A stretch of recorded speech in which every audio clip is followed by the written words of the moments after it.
Hi, and welcome to the channel. Today it's gloomy, it's getting cold, we got a frost factor coming up after 80-degree weather. It is a perfect day to take a couple clippings of a Japanese maple. This is my backyard and these prunings. Stick around if you need some information and want to know how to properly propagate Japanese maple. This will be the video for you. Stick around. Okay, I'm out here and I've got this Japanese maple that I purchased about 10 years ago on a trip to Raleigh. And I'm not sure of the specific species of it. I'm not sure, but all crepe myrtles are pretty much going to be the same. And I need to trim this one back. So you can see this branch has gotten really long right here. And I'm just going to come in. I'm going to go back to where I want to take it from. And that's going to be in front of that node. And I'm just going to take that. And as you can see, this is going to be hardwood.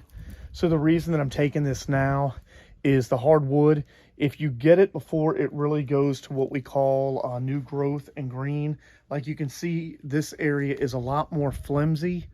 That's going to be your new growth, where this is harder. I'm going to cut these and just stick them right down in the ground. I'm going to show you how to do that. So I'm going to get a couple of clippings here. This one here is also another one. Right beside it, that's got some new growth. I'm going to come back here and I'm going to get a couple back here as well. And that's going to really save me some time and effort when I'm doing this, because they're starting to get on the house.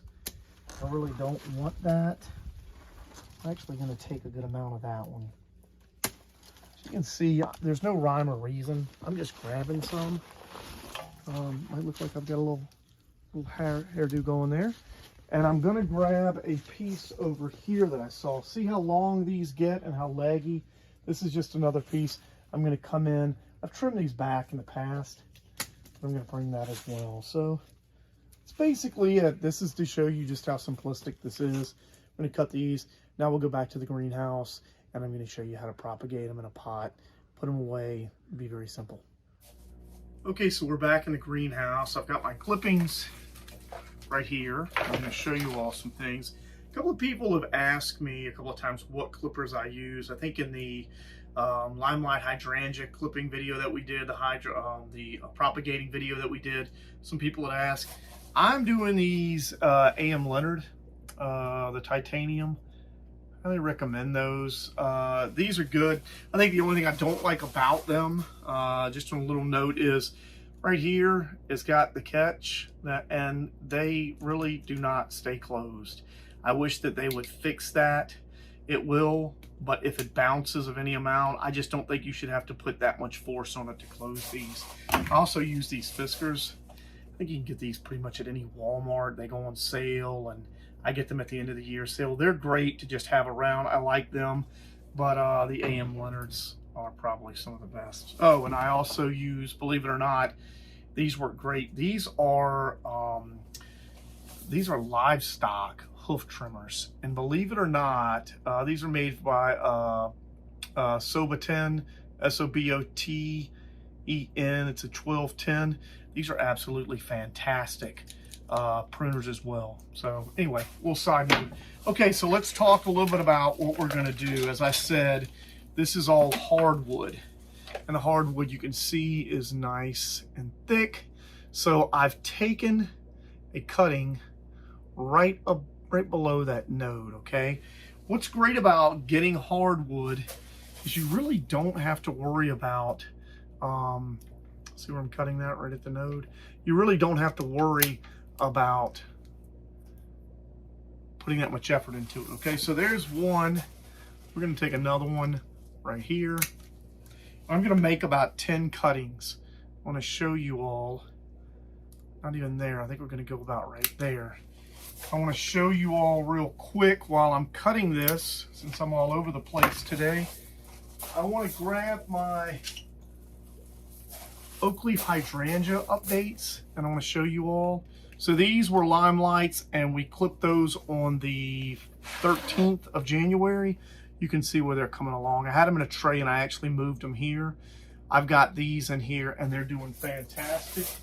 And then the ones that we did without The Rootone, you can see the difference. They did not do that well. So you're really going to want to keep in touch with your Rootone and your root hormone when you get the chance. As I'm doing that, I'm going to grab my take root. Okay, got to have some of that. And I've got 2 pots right here. Okay, they're dripping. I'm just going to show you all this is the mixture that I do, which is half of my compost, or a third of my compost, a third perlite, and a third of peat moss. And that's all you need. And I've got them extremely wet right now. That's the way I like it, because it's going to allow for me to get a good coating on that. I'm going to run this down in some water that's in there, and I'm going to clip this. When we do that, we're going to clip that. I'm going to run this down in some rooting hormone, just like this. Just that easy. See that? And that's on that leaf, and it's going right in the pot. Okay, and I'm going to push that down as far as I can go. You can see that it's down a good ways, and I'm going to do all of these that way. Now when you're doing it, make sure that you always remember, if you clip like I've just done and you don't know which is up and which is down, always remember that these are going to point up. So this is your top branch. That's the easiest way to remember that.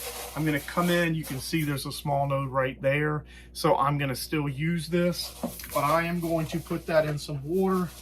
I'm going to put this in some rooting hormone, and I'm going to put that right in the ground.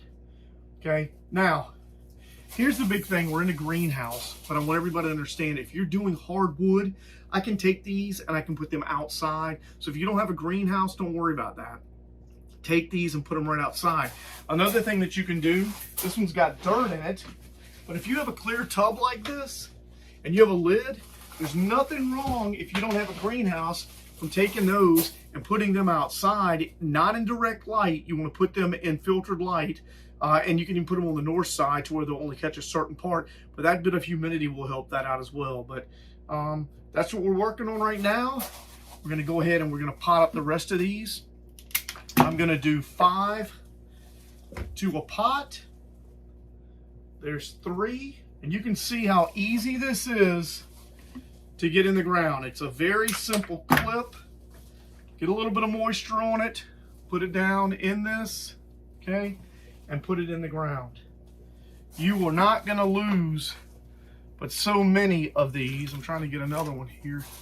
You're not going to lose many of these with this method. See, again, very flimsy. I said in the other video, very flimsy.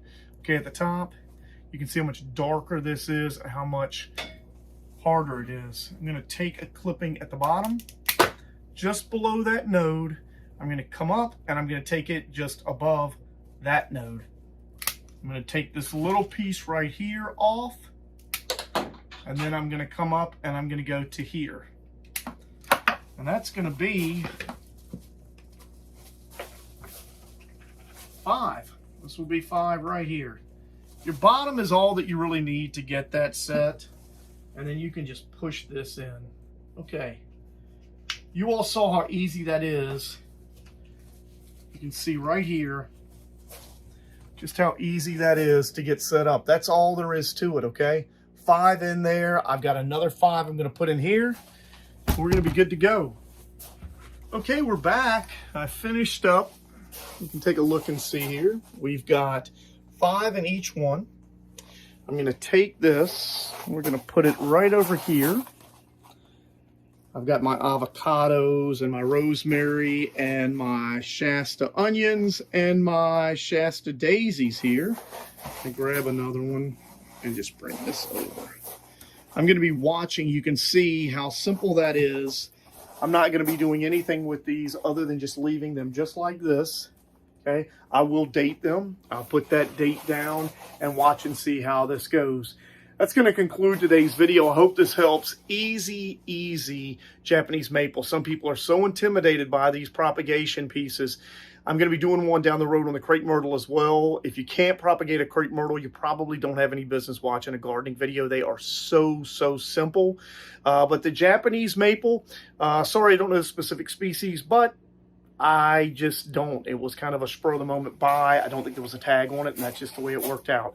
Any questions or comments, leave them below. Be looking for more videos down the road. We're going to be having a series of more propagation. I'm going to be doing some Hydrangea.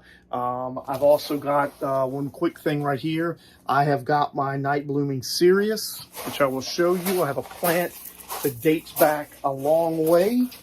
I will be showing you all in the future how to propagate a night blooming Sirius. If you don't know anything about those, check them out. Have a great day. Give me a thumbs up. If you have any questions or comments, don't hesitate to put it below. Thank you.